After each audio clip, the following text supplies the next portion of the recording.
ভাগ্য ভালো হাসিনা নাই, ভাগ্য ভালো হাসিনা নাই, বাসার দিকে যা। কিছু বলার নাই, ওরা মাতকা শক্ত। টিকটক আর ওদের নিয়ে কিছু বলার আছে?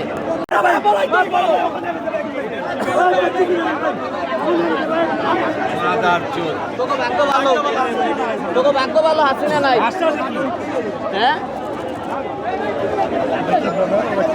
তোকে ভাগ্য ভালো হাসিনা নাই, বাসার দিকে যা। কি বলতে চান? কিছু শিক্ষা বলার নাই, ওরা মাতকা শক্ত। টিকটক আর ওদের নিয়ে কিছু বলার আছে? টিকটক আর না হইলে এরকম করে? তাদের আন্দোলন কি যুক্তি? কি মনে হয় আপনার? কোনোভাবেই না। সবচেয়ে বাজে এডুকেশন ব্যবস্থা বাংলাদেশে।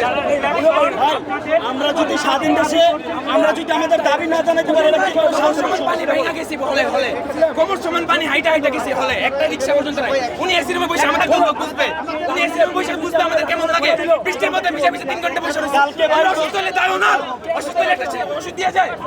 কালকে আমরা ওষুধ চাইছিলাম, আমি কালকে পরীক্ষার্থী ছিলাম। আমি গতকালকে স্যারকে বলছি, স্যার আমাকে একটা ওষুধ এনে দেন।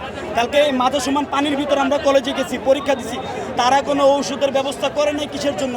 শিক্ষামন্ত্রী যদি আমাদের কষ্ট যদি না বুঝে, তাহলে সে শিক্ষামন্ত্রী হওয়ার যোগ্যতা কিভাবে রাখে? ভাই আপনারা ছেলেরা ফার্মের মুরগি, একটা দেশের জনতা, একটা দেশের স্টুডেন্টরা ফার্মের মুরগি, একটা দেশের স্টুডেন্টরা ফার্মের মুরগি। হ্যাঁ, ওনার কি মাথায় বুদ্ধি আছে? একটা দেশের স্টুডেন্ট পরবর্তী প্রজন্মের ফার্মের মুরগি বলে।